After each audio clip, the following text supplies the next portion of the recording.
what do you think has been, so a lot has changed with the industry over the last 20 years. What do you think has been the biggest game changer for the industry? Good or bad? Either. I think it's just a little too easy to become a permanent makeup artist without the proper training. I think it's just a little too easy. Yeah. I feel like, and when I had my training originally, it was 30 days. I literally did 30 days of training. Half the students I've trained recently I'll go over the first day with them like, oh my God, Mary, I can't do a model tomorrow because I didn't know any of this. Yeah. So they come back to me for a third day at no charge so that I can work on the model. I go, you need to know all this first. I just feel like they're not properly trained in all aspects of permanent makeup. Well, you can cut someone's grass one day, go online and pay $60 for a license and get a bloodborne pathogen, and you can start cutting on someone's face the next day. Yeah. That's how easy it is. But it doesn't make sense. I mean, because in most states, Las Vegas, California, I mean, you want to cut and dye hair, it's 12 months. It's a year, and it's a 40-hour week. Yeah. I mean, here in Vegas, you want to learn to cut hair, be a hairdresser. Yeah. It's a 40-hour a week for 12 months, and that's most, hairdressing curriculums. It's like a year.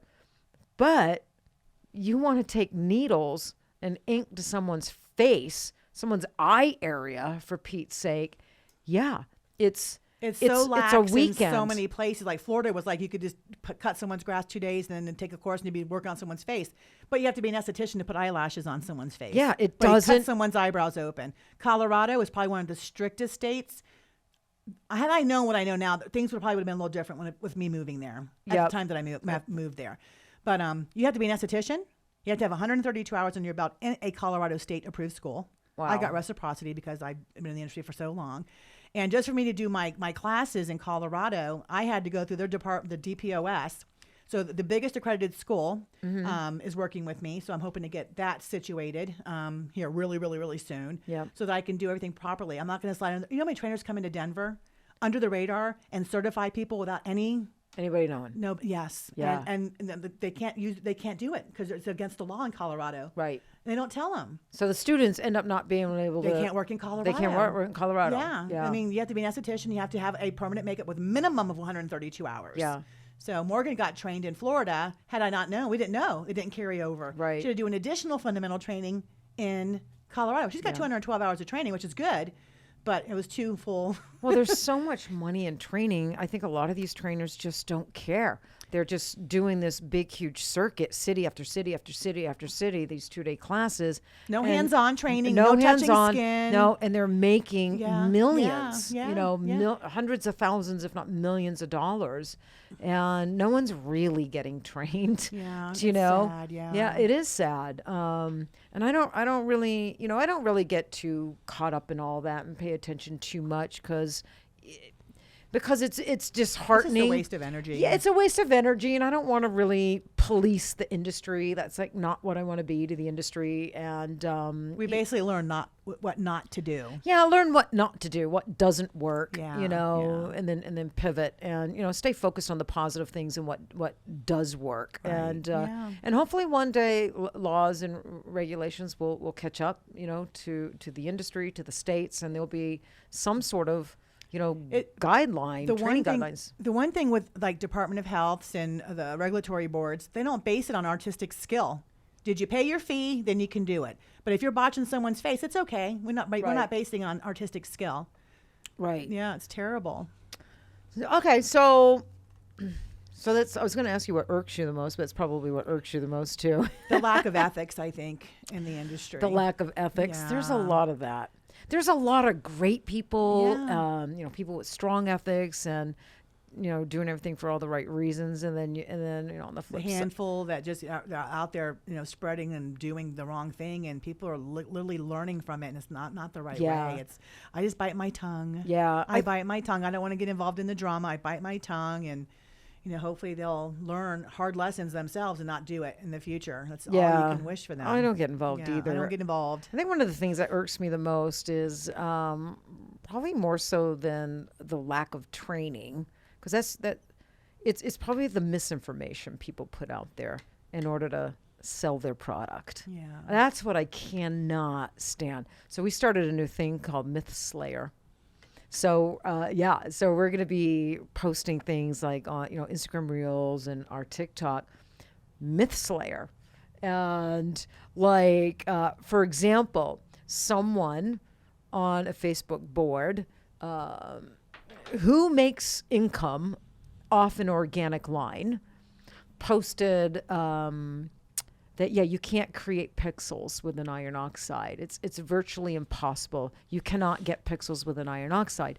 And man, did that irk me, because it's so not true. I mean, I have an artist right here, Michonne. I did it. Yes.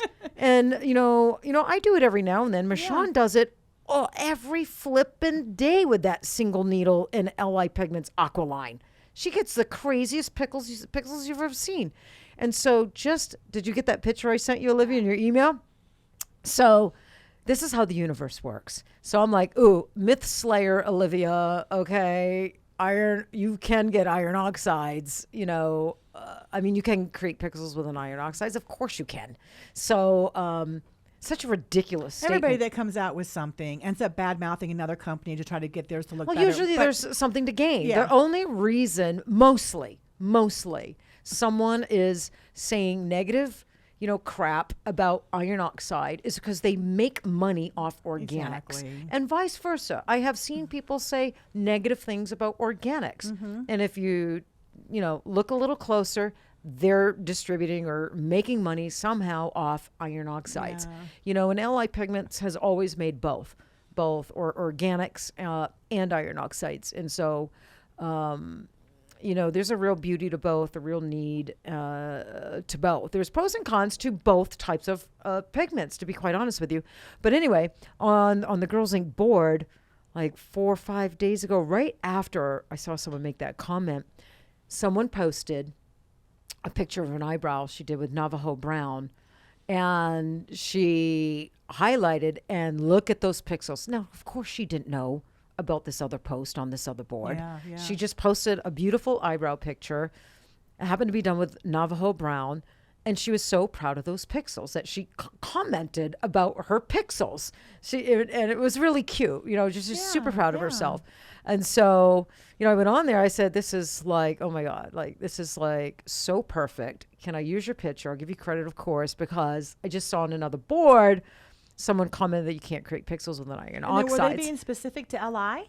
Not specific to LI, just iron oxides. They were saying iron oxides, right? And everybody knows aqua and velvet are predominantly an iron oxide. They do have, a little bit of organics, in them here and there, but they're predominantly iron oxide. So I said that. I said, because I saw someone on another board comment that you cannot create pixels with an iron oxide, and the comments just started coming, and quite a few people have said that's ridiculous. And one person said, on the contrary, I actually get better pixels with iron oxides than I ever did organics. So it's not a matter of if it's an iron oxide and organic. It's technique. It's all technique. It's all operator. But those are just some of the things.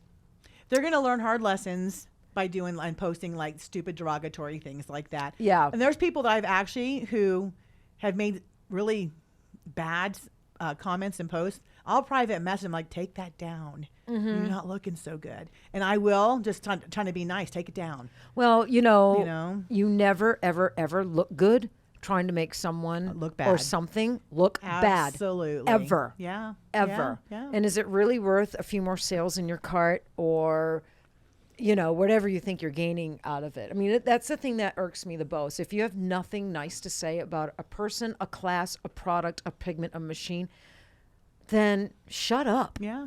We have 19 years of hearing this stuff, 20 years, whatever, hearing this stuff. And it never stops irking me. Yeah. I just don't like the meanness of that. Yeah. I think what people don't think about is the people behind the product, the people behind a particular product, a particular machine, a particular pigment line. These are families, mothers, daughters, children, aunts, uncles, everybody. A whole team of a staff, a whole employees that pay their bills. off that particular company or product or whatnot.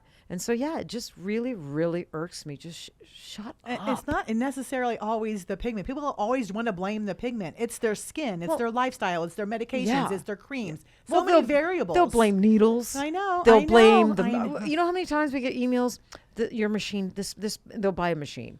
And it is a popular name. We only carry the most popular machines, trending machines in the industry, all by popular manufacturers. The Rook, Microbel, Bishop, Tetzel, all great machines.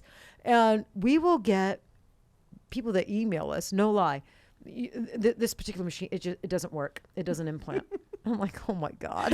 Or I get the one that go, God, Mary, I bought this machine, these needles, and I just not putting color in. I know. Send me a video. Well, you got to rotate to the, you got to bring the needle out. They're like, yeah. So little certain things like that. They don't know how to use the machines. That's why your machine course is probably so wonderful. Yeah. But some of the silliest things, I love all my some my of the students. silliest things. I literally giggle when I'm like, oh God, this is because she's going to feel like so weird when I tell her this. I know. Simple as twist the knob. I know.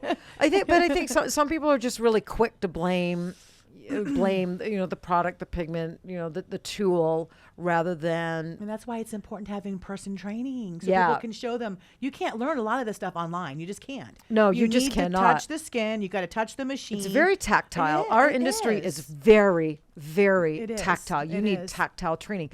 I have an online academy. You have your courses on there. You have your nano strokes course, which is excellent. You have your microneedling course on there.